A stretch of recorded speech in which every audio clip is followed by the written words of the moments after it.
You are the product of the 5 people that you spend the most time with. You've heard that before, you know it's important. And the reason why it's so true is because of a concept in persuasion in that whoever is more confident wins.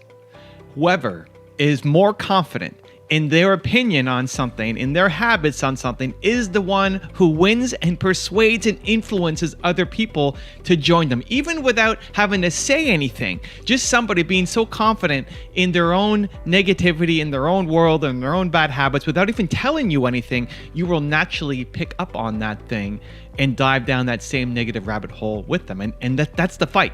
Because if you are around people who are negative, who have the bad habits that you don't want to have anymore, it's not that it's impossible, but you're making it a lot more challenging on yourself to be able to pull yourself out of the hole. You are the result of the 5 people that you spend the most time with. So let's say you want to work out. You want to work out, you want to be healthy. This is the year, you want to lose weight, you want to be in the best shape of your life. Amazing, right? But it's a new habit, and this is the problem. At the very beginning of a new habit, if we go back to the concept of persuasion, you don't have a lot of persuasion over yourself yet. You don't have a lot of influence over yourself yet on this habit because it's so new. So it's easy to get pulled in a million different directions. You're looking for any possible reason why not to do it. And if you have a goal to go to the gym every day, or you have a goal to eat healthy today, and then you see your friends around you just diving in on Big Macs and lying on the couch and complaining and being negative, you can fight that. But at some point, that fight starts to wear down on you, and your resolve isn't strong enough yet because it's too new a habit. And so what's likely to happen is you're going to go join them because they are more confident in their negative approach than you are in the positive approach. They have such a history with the bad habit that then they influence you to go back down that negative path.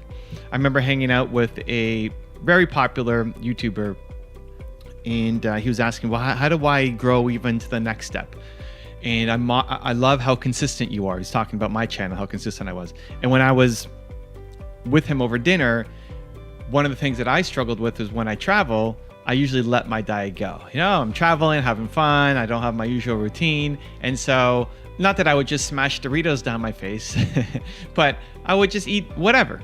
And he was at a restaurant with me, and he was eating really clean. He had a fish and salad and no dressing and just really, really clean. And was waking up the next day, he was going to go for a run. Some of those habits are what I do here when I'm at home, but I don't do it when I travel. And so here he was admiring how consistent I was on making videos and having however many thousand of videos now on the channel. And I was admiring how consistent he was in his eating healthy and his working out. Now, what would happen if we started to hang out more? If we started to hang out more and we look at those two things, the consistency on making videos and the staying healthy. On the consistency of making videos, it's just part of me now. I'm so confident in my making videos and that I have to get it done that even if he was lying on the couch all day, not that he would, but even if he was, he wouldn't negatively influence me. So I would suck him to making more videos. He would be making more videos as a result of hanging out with me. It would just naturally happen without me even saying anything to him. Because here's what would happen. He might be on the couch, he might be getting distracted, might be doing something else. I say, okay, man, I gotta go make videos. And by me going off and making videos, it will motivate him to go make more videos. I don't have to say anything. Your actions speak way louder than your words. Don't tell somebody to go do something. You want to influence and persuade them? Go do the thing. And they'll see you doing it. Now it's in their environment and it's going to suck them in. So if we hung out together, he would be more consistent on the content. On the other hand, if we hung out together consistently, I would get healthier with my travel diet. If I traveled every time with him, then we would likely eat at more healthy restaurants. He would likely be working out every morning. I would likely join him on some of those. He would just pull me towards being a healthier traveler compared to what I am now, because he is so confident in that habit that he's trying to build. And so where we struggle as entrepreneurs is we're trying to build these new habits. We're trying to pull ourselves up to a better, brighter future, better place, more proud of ourselves, but we're still stuck with the people around us who are in a negative environment, who want to stay stuck, who just complain about where they are instead of actually trying to build something better for themselves. So if that remains your friend circle in the next 5 years, it's going to be really, really challenging for you to get to the place where you want to be. Okay, well that's great, Evan. How do I change it? I mean, I don't want to just leave my friends. I don't even know where to get new friends. How do I start this process? There are 3 big strategies I want to give you that I think will really, really, really help. First off, you don't have to go off and tell all your friends, hey, you guys suck. I'm better than you. I don't want to hang out with you anymore. Right? So step 1 is just do an audit. Just do an audit of your friends. Just do an audit of the 5 people that you spend the most time with. Just think about it. In the past 2 months, who have you spent the most time with? And then how many of them make you feel better about yourself, where you leave them feeling more bold, more confident, more excited for your life, more ready to go and take on the big challenges that are ahead of you? And how many of them make you feel worse? How many of them you have to go home and have a nap? Or how many of them you just feel drained as a result of talking to them? Not that they're bad people, they're just in a lot of pain, right? Again, I don't think that there are toxic people. I just think that they're in a lot of pain, and hurt people, right? So if you're not strong enough yet to influence them, they're going to suck you down. So step 1 is to do an audit of your friends. Step 2 is to limit access to the people who are making you feel worse about yourself. Again, it doesn't mean you have to go and tell them that they suck. Just stop spending time together. As you spend less time together, you'll find that the relationship just kind of fizzles away. You don't have to have some big conversation. Just cut off access, spend less time, go out once a month instead of once a week, call them less frequently, stop doing things together. You'll just notice that as you spend less time together, you stop getting influenced so negatively. People are so afraid of breaking off a friendship because they think you have to have this really tough conversation. You don't.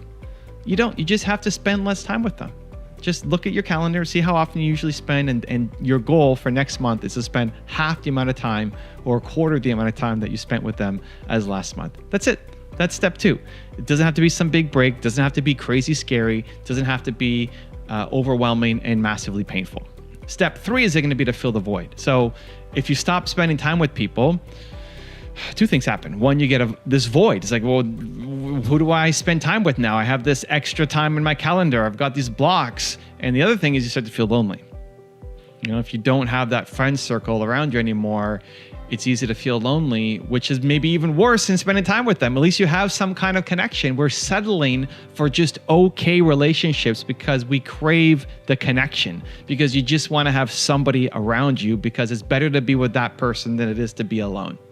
And that's the biggest fear, is that you're just going to end up alone, that you'll never find anybody, even in romantic relationships, but also in your friendships, because it can be harder as you get older to join friend circles, to make new friends. It's why a lot of people are still stuck with the same friends they had in high school and university, because they never actually went to go out and search for new friends, because it's so afraid that you're going to be stuck alone. So in that vacuum, in that void, in that hole in your calendar now, what are you going to do? Well, the goal is to now meet new people.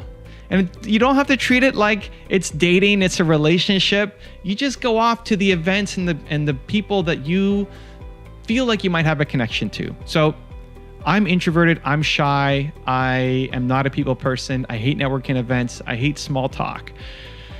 And so how I would do it, if you're extroverted, it's super easy. Just go and go to the events and hang out and say hi and say, hi, I'm Evan. Good to meet you. I never go up to anybody and say, hi, I'm Evan. It's great to meet you. What do you do? I never do that. So the easy way to do it is think about the clubs, the activities, and the events that are really interesting for you, that it's a lot more natural for you to have a conversation about. So if there was just a business networking meeting, I would hate that. I hate that kind of stuff where you have to explain what it is that you do and they don't really care or interested in. But finding common hobbies.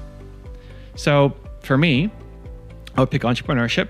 I would pick League of Legends. I would pick salsa dancing, and starting into Minecraft. So maybe some Minecraft. I would pick something in those 4 areas where I could easily connect with people, that it doesn't feel like a chore to talk about because I love that topic.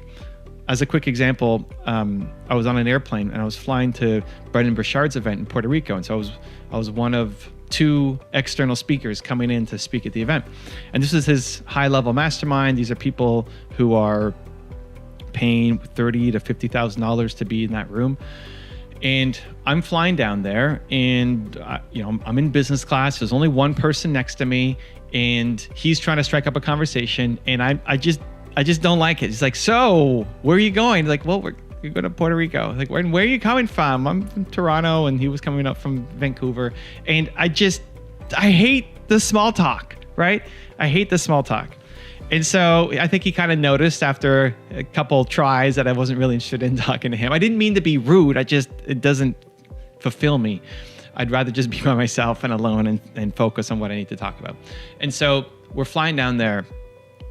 And I don't really know why he's going or what he's going for, what his business is in Puerto Rico, if he's speaking, if he's got an event, what. So we don't really talk for the rest of the way. Not anything rude, just we're in our own world. I get there and get in my my taxi or Uber, whatever, and drive to the hotel where we're staying. And as I'm checking in, guess who shows up right behind me? Right next to me on the counter. The same guy that I spent all this time now just sitting next to, not talking to on the airplane. And he said, hey, you're here too. It's like, and as soon as I knew that he was here for Brendon Burchard's event, it's like, yeah, man, are you here too? Oh my God, what's your business? As soon as I found out that he was an entrepreneur, it's way easier to have a connection. And so we spent a little more time there chatting, spent a couple moments over the course of the conference as well. But it's so much easier to make connections when you have a joint interest, right? If I know you're an entrepreneur, or I know you care about League of Legends or Minecraft or salsa dancing, if I know any of those things, we are instantly going to be friends and have something to talk about. But if you're just a normal human who maybe I don't know anything about, then it's a lot more difficult. So because you have this vacuum and you don't know who to connect with and you want to feel that connection and belonging with a group, don't let that hole and that pain drag you back to the circle that you know doesn't ultimately support you, and look for the events that are exciting for you to go to, for the clubs, for the activities that you are genuinely like, ooh, that'd be so cool to be able to go there. And you'll end up meeting like-minded people, and that becomes your new friend circle. And when that happens, when you hold on to good people like that, you actually stop even caring that some of the people, have kind of drifted or you've let go of at some point. Instead of spending once a month with them now, maybe it's once a year, just catching up, or maybe you don't talk again, not again because you've had some conversation and they hate you. You've just grown apart. And the less time you spend with somebody, the more you're going to grow apart. You are the product of the 5 people that you hang out with the most. You've heard it before, you'll hear it again. When is the time to actually take the action? Do the audit of your friend circle. Do they make you feel better about yourself or worse about yourself? Stop spending as much time with the people that make you feel worse about yourself, and then fill the void, fill the vacuum with people who lift you up by going to events and clubs and activities that you genuinely care about. It's not just a strategy to make connections, but you love being there. You will meet some amazing like-minded people. If you want another Evan Rant video that just might give you the confidence you need, check it out right there next to me. I think you'll enjoy it. Continue to believe, and I'll see you there. If you think money is scarce, you hoard it because you believe that no more money will come to you. If you know money is abundant, more money will flow to you.